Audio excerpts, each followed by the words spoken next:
America में प्रचंड ताप का असर।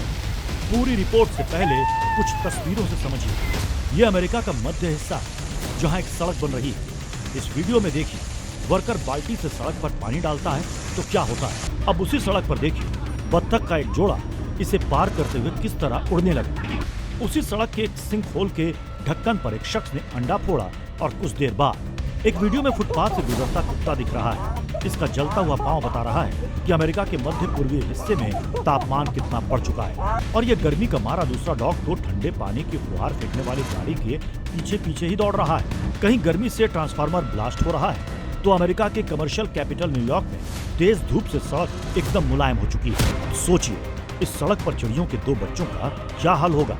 3 में से 2 बच्चे सड़क के संपर्क में आने के कुछ सेकंड में ही दम तोड़ देते हैं। अमेरिका में गर्मी और हीट वेव खतरनाक स्तर तक पहुंच चुका है।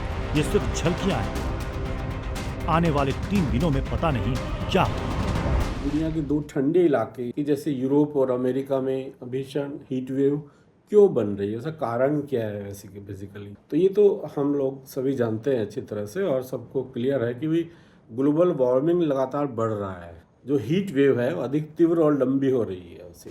अमेरिकी मौसम विभाग ने पहले ही कह दिया था, समुद्री जेट स्ट्रीम की वजह से मध्य और पूर्वी अमेरिका में 1 जुलाई से भीषण हीट वेव चलेगी। इस दौरान 3 दिन बेहद खतरनाक होंगे।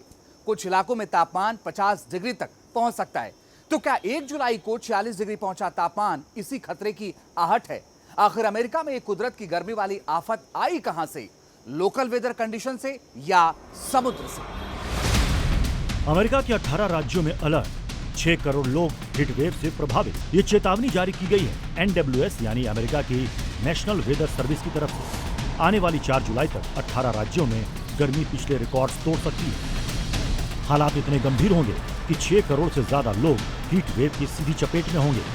तापमान 115 डिग्री फ़ारेनहाइट यानी 46 डिग्री से ऊपर जा सकता है। लेकिन एक्सपर्ट्स की असली चिंता सिर्फ तापमान नहीं बल्कि हीट इंडेक्स को लेकर ज्यादा है।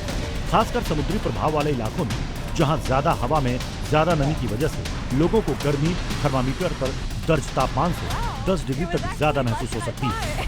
हीट इंडेक्स वो पैमाना है जिसमें असली तापमान के साथ हवा में मौजूद नमी को भी शामिल किया जाता है। इसलिए कई बार थर्मामीटर पर तापमान कम दिखाई देता है लेकिन शरीर को उससे कहीं ज्यादा गर्मी महसूस होती है। इस तरह की गर्मी में इंसान अतिरिक्त बेचैनी भी महसूस करता है। इसे फील्स लाइक टेम्परेचर कहते हैं। इसके प्रभाव से अगर किसी जगह का तापमान 40 डिग्री है तो नमी ज्यादा होने से ये 45 डिग्री जैसा महसूस हो सकता है या कई बार इससे भी ज्यादा। इस बार हीट इंडेक्स 40 से 42 डिग्री तक रहने का अनुमान है, जबकि कुछ इलाकों में ये 46 डिग्री तक पहुंच सकता है। कई शहरों में रात का तापमान भी करीब 27 डिग्री सेल्सियस के आसपास रहेगा और रात में अधिक तापमान होना हमेशा परेशान करने वाला होता है। इसका मतलब है कि लोगों को रात के समय में भी गर्मी से राहत नहीं मिलेगी, जिससे हीट स्ट्रोक और डिहाइड्रेशन का खतरा काफी बढ़ जाएगा। मौसम वैज्ञानिक अमेरिका की इस हालत के लिए प्रशांत महासागर में बने एल नीनो को जिम्मेदार मान रहे हैं। कि एल नीनो की वजह से और कहाँ आफत आ सकती है संसार में, तो इसमें बेसिकली जो दक्षिण अमेरिका के कुछ हिस्सों में बहुत ज़्यादा बारिश हो सकती है, बाढ़ आ सकती है, ये स्पेकुलेशंस है। और जैसे ऑस्ट्रेलिया, इंडोनेशिया और दक्षिणी पूर्व एशिया में सूखा और जंगल में जो फायर का खतरा होता है वो बढ़ सकता है। अब आज से महीने भर पहले अमेरिकी मौसम वैज्ञानिकों ने बिल्कुल साफ कर दिया था कि प्रशांत महासागर में एल नीनो समय से पहले ही एक्टिव हो चुका है। ये दुनिया भर में गर्मी और बरसात को प्रभावित करेगा। इसमें सबसे बड़ी आशंका यूरोप और अमेरिका को लेकर ही जाहिर की गई थी कि यहाँ इस बार जुलाई महीने में भीषण हीट वेव चलेगी, शायद इतनी भयावह कि 1 सदी का रिकॉर्ड टूट जाए। वो भविष्यवाणी यूरोप में जून की शुरुआत से ही अब साक्षात दिखाई दी है, तो अब जुलाई की शुरुआत के साथ अमेरिका में भी कहर ढाने लगी है। 4 जुलाई को क्या होगा जब चरम पर होगा तापमान?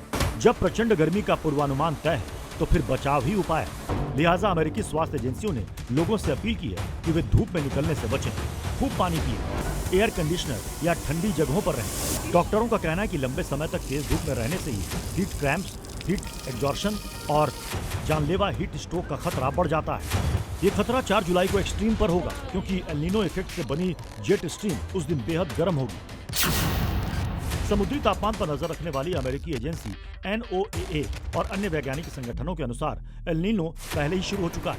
ये मध्यम से मजबूत स्तर तक पहुंच सकता है। समुद्र की सतह का तापमान सामान्य से अब तक 0.5 डिग्री या उससे ज्यादा बढ़ चुका है। यह अतिरिक्त गर्मी पश्चिम की तरफ गर्म हवाओं की स्ट्रीम बनाती है, जो अमेरिका यूरोप में मौसम को प्रभावित करती है। प्रशांत महासागर में बनी जेट स्ट्रीम अमेरिका से होते हुए यूरोप के ऊपर से गुजरती है। एल नीनो के दौरान ये कभी कभी ब्लॉक हो जाती है, जिससे गर्म हवा का डोम बन जाता है।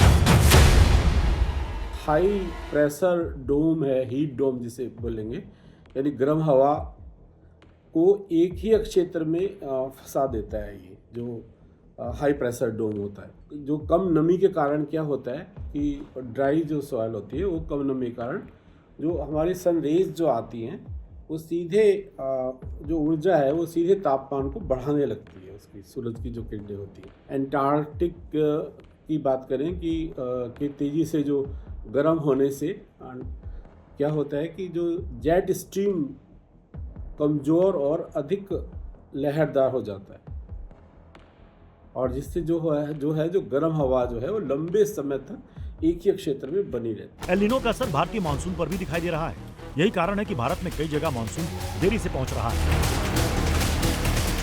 तो देश के उत्तर पूर्वी हिस्से समेत कई इलाकों में मूसलाधार बारिश हो रही है। इसमें ज्यादातर देश के पूर्वी इलाके और पहाड़ी क्षेत्र हैं, लेकिन देश का उत्तरी और पश्चिमी इलाका अब भी मानसून का इंतजार कर रहा है। यहाँ गर्मी अभी भी अपने प्रचंड रूप में है। इंडिया की बात करते हैं तो हम लोग इसमें एल नीनो बेसिकली सामान्यतः भारतीय दक्षिणी और पश्चिमी मानसून को कमज़ोर करने की प्रवृत्ति रखता है, लेकिन इसका जो अफेक्ट होता है वो एवरी ईयर डिफरेंट होता है, समान नहीं रहता, सिचुएशंस के अकॉर्डिंग चेंज होता है। मौसम विभाग के मुताबिक भारत के उत्तर पश्चिम और मध्य उत्तर के जिन हिस्सों में गर्मी पड़ रही है वहां अगले 2 से 3 दिनों में मानसून पहुंच जाएगा। इसके लिए मौसमी परिस्थितियां अनुकूल हैं, लेकिन ऐसी राहत अमेरिका और यूरोप के हीटवेव प्रभावित क्षेत्रों में अभी नहीं मिलने वाली। यूरोप के 16 से ज्यादा देशों की हालत पिछले 1 महीने से बद से बदतर होती जा रही है। रिपोर्ट के इस हिस्से में समझिए यूरोप का ताजा हाल। हर रोज बढ़ते सूरज के ताप से बचने का बस अब एक ही रास्ता है, लेकिन अब तो झीलों तालाबों में डुबकी लगा लगा कर थक चुके हैं यूरोप के लोग। यूरोप के कई देशों में हीट वेव इतनी प्रचंड है कि दोपहर होते होते नदियों का पानी भी गर्म हो जा रहा है। न ठंडे फव्वारों से राहत और न ही तालाबों के पानी में ठंडा। गर्मी की ऐसी मार देखकर आपके जहन में सवाल आ रहा होगा कि आखिर ठंडे यूरोप में इतनी गर्मी क्यों पड़ रही है? तो इसकी 2 वजह हैं। एक तरफ जलवायु परिवर्तन और दूसरा यूरोप के ऊपर बना हीट डोम। मौसम वैज्ञानिक पहले ही बता चुके हैं कि यूरोप में पड़ रही भीषण गर्मी की बड़ी वजह हीट डोम और ओमेगा ब्लॉक जैसी मौसमी स्थितियों का एक साथ बनना है। लेकिन सवाल है कि 40 से 41 डिग्री पर ही इतनी परेशानी क्यों? जाहिर है, जिस किसी भौगोलिक क्षेत्र में 20 से 25 डिग्री के तापमान पर गर्मी का मौसम माना जाता है, वहां अगर तापमान 40 डिग्री से ज्यादा हो जाए तो ये अपने आप में विकट परिस्थिति हो जाती है। लेकिन यूरोप की मौसमी स्थिति सिर्फ सामान्य से 1.5 गुने तापमान की वजह से विकट नहीं हुई, बल्कि इसकी एक वजह है यूरोप में गर्म हवाओं का फंस जाना। इसे ही मौसम विज्ञान की भाषा में हीट डोम कहते हैं, जो वास्तव में ठंडी हवाओं के मूवमेंट को भी रोक देता है। हीट डोम में फंसे यूरोप में जितना तापमान थर्मामीटर पर दर्ज हो रहा है, उससे ज्यादा गर्मी का एहसास हो रहा है। इसे फील्स लाइक टेम्परेचर यानी कि आभासी तापमान कहते हैं। फील्स लाइक टेम्परेचर वो तापमान है जो हमारे शरीर को वास्तव में कैसा महसूस होता है, ये कितना घातक हो सकता है, इसे कुछ इस तरह से समझिए। हमारा शरीर हवा के तापमान के साथ नमी और हवा की गति को भी महसूस करता है। हवा में जब ज्यादा नमी होती है तो पसीना नहीं सूखता, शरीर ठंडा नहीं होता। इस हालत में हमारा शरीर थर्मामीटर पर दर्ज तापमान से ज्यादा तापमान महसूस करता है। मान लीजिए असली तापमान 35 डिग्री है, लेकिन हवा में नमी ज्यादा है, तो गर्मी 42 से 45 डिग्री जितनी महसूस होगी। इसी तरह सर्दी में हवा तेज हो तो फील्स लाइक तापमान असली से 10 डिग्री कम महसूस हो सकता है, यानी सर्दी में अधिक सर्दी और गर्मी में अधिक गर्मी।